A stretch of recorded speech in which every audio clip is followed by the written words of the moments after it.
Hi hello నమస్తే, welcome to my channel. నేను మీ కళ్యాణి. ఏంటి సెటప్ గెటప్ అనుకుంటున్నారా? ఏం లేదండి, మండే వచ్చేసింది కదా, అంటే నేను మండే వీడియో తీస్తున్నాను. ఇప్పుడు మండే అంటేనే కరాటీ క్లాస్ ఉంటుంది, అంటే 6:15కి అయినా కూడా మనకి ఎండ చాలా ఎక్కువగా ఉంటుంది. అందుకే కొంచెం సన్ గ్లాసెస్ పెట్టుకున్నాను అనమాట, ఎదురుగా ఎండ పడుతుంది. సో రోడ్డు మీద రావాలి అంటే జాగ్రత్తగా ఉండాలి కదా. అంటే నేను వితిన్ 2 months లోనే నేను డ్రైవ్ చేస్తున్నాను. ఈ స్కూల్ కానీ లేకపోతే ఇట్లా కరాటీ క్లాసెస్ కానీ వితిన్ 2 months లోనే ఉంది. అందుకే నేను వస్తున్నాను. అంటే కొంచెం దూరం హైవే అయితే నేను అస్సలు వెళ్ళను, నాకు చాలా భయం.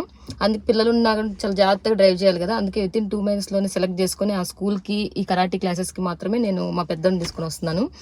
ఆల్మోస్ట్ మా పెద్దోడు ఈ కరాటీ క్లాస్ అంటే అస్సలు ఇంట్రెస్ట్ చూపించాడు. ఫస్ట్లో మాత్రం జాయిన్ అయ్యే వరకు చాలా ఇంట్రెస్ట్ చూపించాడు, బట్ తర్వాత అసలు ఇంట్రెస్ట్ చూపించట్లేదు. ఎందుకంటే ఇక్కడ వీక్కి 2 classes ఉంటాయి, మండే అండ్ ఫ్రైడే. 2 classes లో కూడా 2 hours అనమాట, 6:15 to ఈవినింగ్ 8:15 వరకు. అంటే 2 hours ఏం చేస్తారు అనిపిస్తుంది, ఎక్సర్సైజెస్. ఇంకా అట్లాగా ఇప్పుడు కరాటే అంటే కూడా బాగా స్ట్రెచ్ అవుతుంది కదా, హ్యాండ్ కియా అనుకుంటే ఇట్లా గట్టిగా అనేస్తారు, చేతులు కాళ్ళు కొంచెం లెగ్స్ పైకండం అలాగా. సో మూమెంట్ ఎక్కువ ఉంటుంది. అందుకని స్టార్టింగ్ 1 month అయితే బాగా లెగ్ పెయిన్స్ హ్యాండ్ పెయిన్స్ వస్తున్నాయని చాలా సఫర్ అయిపోయాడు. తర్వాత ఇంకా మెల్లగా అలవాటు అయిపోయాడు అనమాట. కొంచెం హెల్తీగా ఉండాలి కదా పిల్లలు కూడా. సో నేనైతే egg, milk, dry fruits, cheese sticks హెల్తీగా ఏముంటాయా అని చెప్పేసి చూసుకొని నేను ఇద్దాం అనుకుంటాను. బట్ వీడు మాత్రం ఎక్కువగా పిజ్జాలు, బర్గర్లు, చాక్లెట్స్, కుకీస్ తినాలి అని చెప్పేసి చూస్తూ ఉంటాడు. సో అయితే హెల్తీ ఉండడు కదా.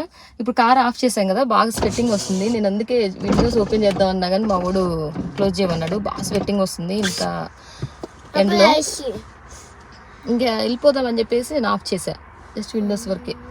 మళ్ళీ అది క్లోజ్ చేస్తే ఎట్లా? ఇది వీడి కరాటే యూనిఫామ్, అంటే వైట్ బ్లాక్ ఇస్తారు. బట్ మా ఊడికి వెళ్ళే టైంకి వాళ్ళు బ్లాకే ఉన్నాయని చెప్పేసి బ్లాక్ ఇచ్చారనమాట. బెల్ట్ వచ్చేసి వైట్ బెల్ట్. ఆ వైట్ బెల్ట్ లో ఈ మధ్యనే కొంచెం ఎల్లో స్టిక్ ఇచ్చారు. ఇక్కడ మామూలుగా అయితే 4-5 వస్తాయంట. ఆ 4-5 వచ్చిన తర్వాతనే బెల్ట్ చేంజ్ చేస్తారు, అంటే టోర్నమెంట్స్ కూడా వెళ్తారు. అట్లా 5, ఇక్కడ 5, 25 మొత్తం ఈ 10 వచ్చిన తర్వాతనే వాళ్ళకి టోర్నమెంట్కి వెళ్ళి టెస్ట్ చేసిన తర్వాతనే వాళ్ళకి బెల్ట్ కూడా చేంజ్ చేస్తారు. చూడాలి. ఇప్పుడు రీసెంట్ గానే అనమాట, 3-4 months నుంచి. లాస్ట్ ఇయర్ అయితే కరాటీకి వెళ్ళాడు. కరాటీ కాదు, లాస్ట్ ఇయర్ కరాటీకి వెళ్దామంటే హైట్ సరిపోలేదు అని చెప్పేసి వద్దన్నారు. ఈ నెక్స్ట్ ఇయర్ నుంచి పంపించండి అని. సో ఈ ఇయర్ నుంచి పంపిస్తున్నాము. లాస్ట్ ఇయర్ స్విమ్మింగ్ చేసేసాడు. అందరికి టైం అయిపోయినట్టుంది, అందరు వస్తూ ఉన్నారు, వెళ్తూ ఉన్నారు. ఒకసారి చూడండి.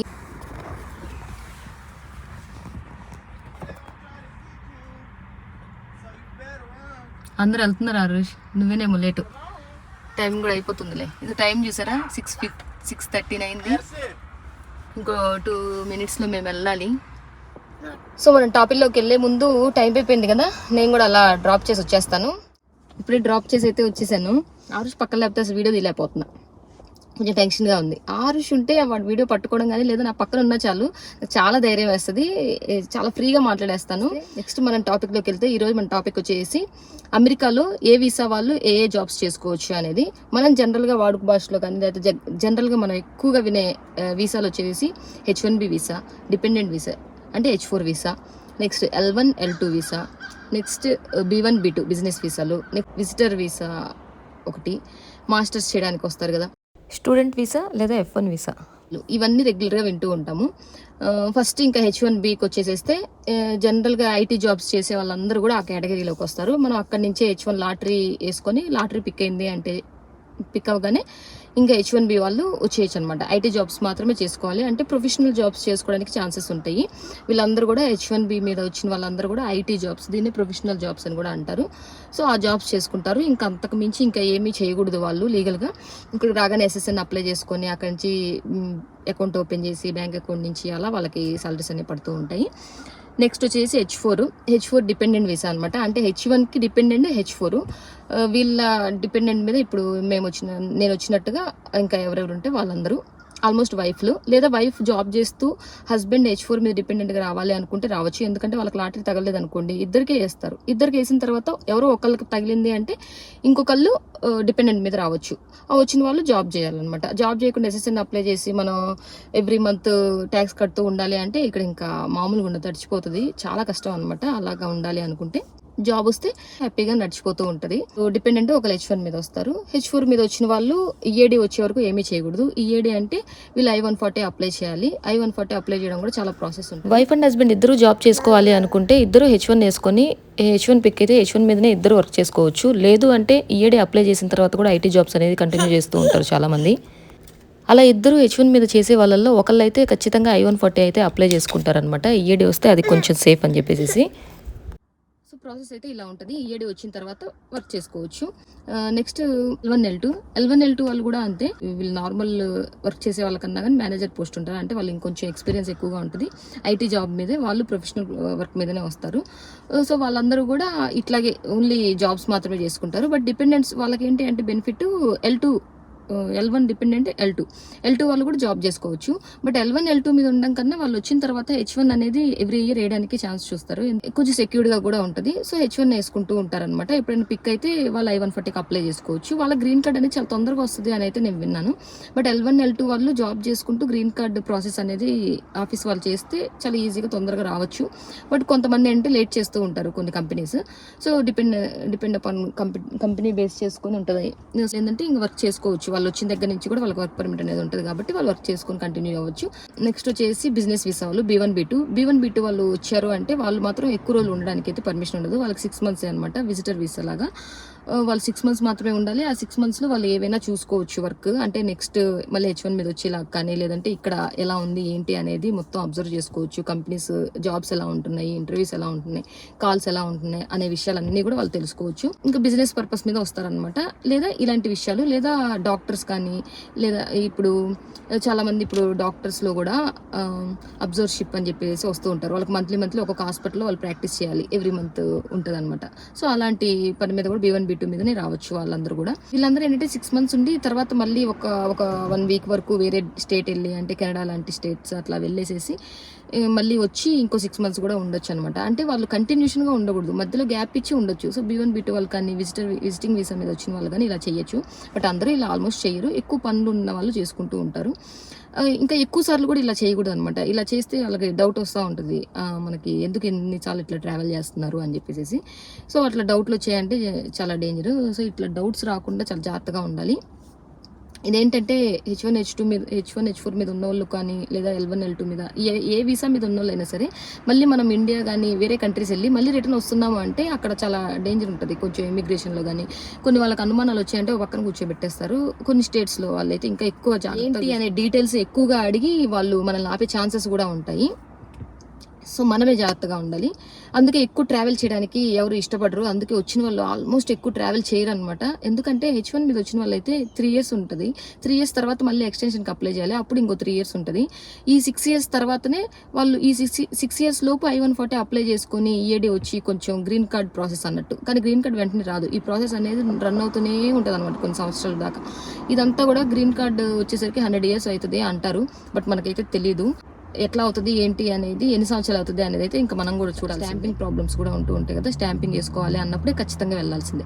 స్టాంపింగ్ వేసుకోకుండా మనం ఇక్కడ స్టే చేయొచ్చు. బట్ ఇండియా వెళ్ళాము అంటే అక్కడ స్టాంపింగ్ అయిపోయాకనే మనం రావాలి. ఆ స్టాంపింగ్ లేకుండా మళ్ళీ మనకి ఎలా ఉండదు అనమాట. వాళ్ళకి ఎక్స్పైరీ డేట్స్ అన్నిటికీ ఉంటాయి కదా, పాస్పోర్ట్కి, వీసాకి, ప్రతిదీ కూడా డేట్స్ చూసుకోవాల్సిందే. మనం వాటిని ఫాలో అప్ చేయాల్సిందే, రెన్యువల్ చేపిస్తూ ఉండాల్సిందే. సో వీటిని డిపెండ్ చేసుకునే H1 H4 వాళ్ళు డ్రైవింగ్ లైసెన్స్ ఇలాంటివి అప్లై చేసుకోవాలన్నా కూడా మనకి డ్రైవింగ్ లైసెన్స్ కూడా దాని మీద ఉన్న డేట్ని బట్టించి మనకి లాస్ట్ డేట్ ఇచ్చేస్తారు డ్రైవింగ్ లైసెన్స్కి. మళ్ళీ లేదు అంటే అయిపోయేలోపు మళ్ళీ రెన్యువల్ చేస్తూ ఉండాలి. అలా ఉంటుంది. నెక్స్ట్ విజిటింగ్ వీసా వాళ్ళు కూడా ఇలాగే వచ్చి 6 months ఉండొచ్చు. ఈ 6 months లోపల వాళ్ళు వెళ్ళేసి మళ్ళీ రావచ్చు. లేదు 1 month ఉండాలనుకుంటే 1 monthలో ఉండేసి మళ్ళీ వెళ్ళి ఎప్పుడు రావాలనుకుంటే అప్పుడు రావచ్చు అనమాట. అదంతా వాళ్ళ ఇష్టం. నెక్స్ట్ స్టూడెంట్ వీసా మీద వచ్చిన వాళ్ళైతే వాళ్ళు ఇంకా స్టూడెంట్స్ వీసా 2 years ఉంటారు కదా. 2 years తర్వాత కూడా వాళ్ళకి కొన్ని ఇయర్స్ అనేది పర్మిషన్ ఉంటుంది. ఈ లోపు వాళ్ళు H1 వీసా వేసుకుంటే వాళ్ళు కూడా వర్క్ చేసుకోవచ్చు. ఈ 2 yearsలో వాళ్ళు వర్క్ చేసుకోవాలి అంటే 1 weekకి 20 hours అనేది పర్మిషన్ ఉంటుంది లీగల్గా. బట్ ప్రాసెస్ అయితే ఇలా ఉంటుంది. అలాగే H4 మీద వచ్చిన వాళ్ళు లేదా ఇట్లా డిపెండెంట్గా ఉండి ఏం ఎర్నింగ్ లేని వాళ్ళు ఏం చేయొచ్చు, ఎలాంటి పనులు చేయొచ్చు, ఎలా టైంపాస్ చేయొచ్చు ఏంటి అంటే మెయిన్గా వచ్చేసి ఇప్పుడు నాలాంటి వాళ్ళు నేనే ఎగ్జాంపుల్ తీసుకున్నాను అనుకోండి. అంటే అనుకోకుండా నేనైతే రెండోది ఇక్కడే ప్లాన్ అని ఉంది కానీ బట్ ఇమీడియట్గా అయితే నేను అనుకోలేదు. బట్ వచ్చిన 2-3 monthsకి నేను ప్రెగ్నెన్సీ కన్ఫర్మ్ అయింది. ఇక్కడ రెండోది ప్లానింగ్ చేసుకునే వాళ్ళు ఇక్కడ ప్లాన్ చేసుకుంటారు. లేదు పిల్లలు లేని వాళ్ళు అయితే వచ్చి ఇక్కడే ఫస్ట్ ప్లాన్ చేసేసుకుంటారు. ఎందుకంటే ఇక్కడ నార్మల్ డెలివరీస్ కూడా చాలా ఈజీగా చేసేస్తారు వీళ్ళు, అసలు ఆపరేషన్ అనేది ప్రిఫర్ చేయరు. బట్ సెకండ్ డెలివరీ కావాలి అనుకున్న వాళ్ళు ఫస్ట్ నేను ఇండియాలో ఆపరేషన్ అయింది కాబట్టి రెండోది కూడా వీళ్ళు చేస్తామంటారు కానీ బట్ నేనైతే ప్రిఫర్ చేయలేదు, ఎందుకంటే అంత అవసరం లేదు అనిపించింది. ఫస్ట్ అదే అయింది కాబట్టి రెండోది కూడా ఆపరేషన్ చేయించుకోవాలి అనుకున్నాను. సో రెండోది కూడా ఇట్లానే కంటిన్యూ అయిపోయింది అనమాట. పిల్లల్ని ఇక్కడే కండం, ఎందుకంటే వాళ్ళకి ఇక్కడే సిటిజన్షిప్ వచ్చేస్తుంది, వాళ్ళకి గ్రీన్ కార్డులు వీటితో మనతో పని ఉండదు. కాకపోతే 18 years వరకు వాళ్ళు మన మీద డిపెండ్ అవుతూ ఉండాలి, ఎందుకంటే మనం ఇండియా వెళ్తే వీళ్ళు మనతో పాటు రావాలి కానీ సిటిజన్లు కదా అని ఇక్కడ ఉంచేసి వెళ్ళలేము కదా. సో 18 years తర్వాత ఇంకా జాబ్ చేసుకుంటూ వాళ్ళ ఇష్టము. ఈ 18 years లోపు ఇక్కడే ఉంటే 18 years తర్వాత వాళ్ళ సిబ్లింగ్స్కి కూడా వాళ్ళు సపోర్ట్ చేయొచ్చు గ్రీన్ కార్డుకి, అదంతా కూడా. ఇంకా టైం పాస్కి ఏం చేయొచ్చు అంటే ఇప్పుడు నేను పెట్టినట్టు యూట్యూబ్ ఛానల్ అయితే పెట్టుకోవచ్చు. బట్ మనదైతే ఎంత ఎక్కువ రీచ్ అయ్యి ఎక్కువ గ్రో అయితే అవ్వట్లేదు కదా, జస్ట్ నార్మల్గా నడుస్తుంది టైం పాస్కి. ఎందుకంటే ఇక్కడ ఎవరు కనిపించరు, మన అనేవాళ్ళు ఎవరు ఉండరు. ఈ కార్లు బయటకు వస్తే కార్లు కనిపిస్తూ ఉంటాయి, క్లైమేట్ చాలా భయంకరంగా ఉంటుంది, ఎండ వాన చలి. సో మనకి మనమే టైం పాస్ చేసుకోవాలి, ఇలా పిల్లలతో ఇంట్లో వాళ్ళతో స్పెండ్ చేసుకుంటూ ఇంకా ఇంట్లో పనులతో సరిపోతూ ఉంటుంది. అలా అని చెప్పేసి ఇంకా అవే కాకుండా వేరే ఒక యాక్టివేషన్ అనేది ఉండాలి కదా. సో ఇట్లా యూట్యూబ్ ఛానల్ కానీ లేదంటే డ్రైవింగ్ నేర్చుకోవడం, డ్రైవింగ్ లైసెన్స్ డ్రైవింగ్ చేసుకోవడం అనేది వాళ్ళ పర్సనల్ థింగ్స్కి వాళ్ళకి ఎలా ఉంటుంది అనమాట, డిపెండెంట్గా వచ్చిన వాళ్ళు. సో డ్రైవింగ్ చేసుకోవచ్చు, అది కూడా చాలా జాగ్రత్తగా ఉండాలి. డ్రైవింగ్ ఇంకేంటంటే డేంజర్ కదా, చాలా కార్స్ చాలా స్పీడ్గా వెళ్ళిపోతూ ఉంటాయి, స్పీడ్ లిమిట్లోనే వెళ్ళాలి. మనకేమో లెఫ్ట్లో నడవాలి, లెఫ్ట్లోనే వెహికల్స్ వెళ్ళాలి, బట్ ఇక్కడ రైట్ సైడ్ వెళ్ళాలి. ఇక్కడ ఈ స్టీరింగ్ కూడా అంతే, మనకి ఇప్పుడు లెఫ్ట్లో ఉంటుంది, మనకైతే ఇండియాలో రైట్లో ఉంటుంది. సో ఇలాంటి జాగ్రత్తలు అయితే మనం చాలా తీసుకోవాలి. ఇంకా ఏమన్నా ఎక్స్ట్రా పనులు చేయొచ్చా అంటే లీగల్గా అయితే చేయకూడదు, ఎందుకంటే మనకి SSN ఉండదు, అకౌంట్ ఉండదు, ఇంకా ఇవన్నీ ఏమి ఉండదు కాబట్టి లీగల్గా అయితే చెయ్యకూడదు. EAD వచ్చిన తర్వాతనే మనం లీగల్గా చేయాలి. ఈలోపు ఇంక ఇలాంటి థింగ్స్ అనేవి చేసుకుంటూ వెళ్ళిపోవచ్చు. ఎప్పుడైతే EAD వస్తుందో H4 వాళ్ళకి అప్పుడు ఇంకా ఏలేయచ్చు అనమాట. ఎందుకు అంటే EAD వచ్చిన తర్వాత వాళ్ళు ఎన్ని వర్క్లైనా చేసుకోవచ్చు లీగల్గా, వాళ్ళు బిజినెస్ పెట్టుకోవచ్చు, IT జాబ్స్ చేసుకోవచ్చు, ఇంకోటి చేసుకోవచ్చు, వాళ్ళు ఎన్నైనా చేయొచ్చు ఎవరైతే డిపెండెంట్గా ఉంటే EAD వస్తుందో. ఎవరికైతే H1 మీద ఉన్నారో EAD ఎవరి ద్వారా వచ్చిందో వాళ్ళు మాత్రం ఎక్కువ చేసుకోకూడదు, బట్ వీళ్ళు మాత్రం ఎన్నైనా చేసుకోవచ్చు, మల్టిపుల్ జాబ్స్ అనేది చేసుకోవచ్చు అనమాట. సో EAD వచ్చిన వాళ్ళకి చాలామంది ఏం చేస్తారంటే బిజినెస్ పెట్టేసుకుంటూ ఉంటారు, అంటే IT జాబ్ చేస్తూనే ఏదో ఒక బిజినెస్ కన్సల్టెంట్గా ఉండడం కానీ లేకపోతే ఎక్కడికైనా వెళ్ళి వర్క్ చేయడం కానీ లేదా ఇంట్లో ఏమైనా స్టోర్స్ పెట్టుకోవడం కానీ ఇంకా అట్లా ఏవైనా చాలా రకాలుగా చేస్తూ ఉంటారు అనమాట. ఇప్పుడు ఏంటంటే మేము ఉండే లొకేషను టెక్సాస్లో ఇర్వింగ్, ఈ ఇర్వింగ్ డల్లాస్ లొకేషన్లో వచ్చేసి చాలామంది తెలుగు వాళ్ళే ఉన్నారు. ఇది ఒక చిన్న హైదరాబాద్ లానే ఉంటుంది. ఇంకా ఏది చేద్దామన్నా కానీ మనకన్నా ఎక్కువగా అందరు చేస్తూనే ఉంటారు కదా, మనకు అదిగాక అంత సీన్ లేదు, అన్ని రావాలని లేదు కదా. ఇక్కడ బ్యూటీ పార్లర్ వాళ్ళు బ్యూటీషియన్స్ చాలా మంది ఉన్నారనమాట. అలాగే శారీస్ కానీ డ్రెస్సెస్ కానీ అలా కూడా పోస్ట్ చేస్తూ ఉంటారు మన గ్రూప్స్లో తెలిసిన వాళ్ళు, వంటలు చేసేవాళ్ళు అలా రకరకాలుగా పెడుతూనే ఉంటారు. హోటల్స్ ఇంట్రెస్ట్ ఉన్న హోటల్స్ పెట్టుకుంటూ ఉంటారు, ఇవే ఎక్కువగా చేస్తూ ఉంటారు. అసలు EAD అంటే ఎంప్లాయ్మెంట్ ఆథరైజేషన్ డాక్యుమెంట్, అది ఉంటే మాత్రం ఇంకా ఏ పనైనా చేసుకోవచ్చు. ఇక్కడ పెట్రోల్ బంక్లో నుంచి మనం IT జాబ్స్ వరకు అన్నిటికీ పర్మిషన్ ఉంటుంది. అలాగే ఇక్కడ చిన్న జాబు పెద్ద జాబు అనేది ఉండదన్నమాట. ఎంత ఏజ్ వాళ్ళైనా సరే కష్టపడుతూనే ఉంటారు, ఏ పనైనా సరే ఈజీగా చేసేస్తూ ఉంటారు. గ్యాస్ స్టేషన్స్లో వర్క్ చేయొచ్చు, క్యాబ్ డ్రైవ్ చేయొచ్చు, అలాగే ఇంకా రెస్టారెంట్స్లో వర్క్ చేయొచ్చు, స్టోర్స్లో వర్క్ చేయొచ్చు, డే కేర్కి వెళ్తూ ఉంటారు, స్కూల్స్లో వర్క్ చేసుకుంటూ ఉంటారు. ఇలాగా ఇవన్నీ కూడా ఆఫ్టర్ EAD తర్వాతనే చేసుకోవాలి. ఫైనల్గా వర్క్ పర్మిట్ ఉన్న వాళ్ళు తప్ప విజిటింగ్ పర్పస్ మీద వచ్చిన వాళ్ళు ఎలాంటి జాబ్స్ చేయకూడదు, వర్క్ పర్మిట్ అనేది వాళ్ళకు ఉండదు. H4 వాళ్ళు కూడా వర్క్ పర్మిట్ EAD వచ్చిన తర్వాతనే వాళ్ళు జాబ్స్ అనేవి చేయాలి. H1, H4 EAD, L1, L2 MS చేసేవాళ్ళు వీళ్ళ వరకే జాబ్స్ చేయాలన్నమాట. B1, B2 విజిటింగ్ వాళ్ళు మాత్రం వర్క్ చేయడానికి ఛాన్సెస్ అనేది ఉండదు. ఇట్లా ఏదన్నా ఇల్లీగల్గా చేస్తే దొరికితే మాత్రం చాలా పనిష్ చేస్తూ ఉంటారు. మెయిన్ అయితే ఇండియా పంపిస్తారు, లేదంటే జైల్లో వేస్తారు, లేదా ఇంకా ఎంతో కొంత ఇంకా వాళ్ళ రూల్స్ ప్రకారం కొంచెం సివియర్గా యాక్షన్ తీసుకుంటూ ఉంటారనమాట. ఏదైనా దొరికితే దొంగ, దొరకకపోతే దొర, అందరూ అయితే జాగ్రత్తగానే ఉండాలి. ఇండియా నుంచి కొత్తగా రావాలి అనుకున్న వాళ్ళు మాత్రం H4 మీద ఉండి ఏదన్నా థింగ్స్ నేర్చుకోవాలి అనుకుంటే మాత్రం బ్యూటీషియన్, స్టిచ్చింగ్, మెహందీ, అలాగే ఏమన్నా కుకింగ్ ఇలాంటివి అయితే నేర్చుకోండి. మీకు ఏమన్నా ఫర్దర్గా ఫ్యూచర్లో యూజ్ అవుతాయేమో, మీరు ఉండే స్టేట్ని బట్టించి మీకు ఇలాంటివి యూజ్ అవుతాయేమో. అలాగే స్విమ్మింగ్ కూడా నేర్చుకోండి. స్విమ్మింగ్ పూల్ అనేది ప్రతి ఒక్క కమ్యూనిటీలో ఉంటుంది, సో అది చాలా యూజ్ అవుతుంది, సమ్మర్లో చాలా బాగుంటుంది. మళ్ళీ మనం నెక్స్ట్ టాపిక్తో మరీ ఇంట్రెస్టింగ్ వీడియోతో మళ్ళీ కలుద్దాం. అంతవరకు సైనింగ్ ఆఫ్.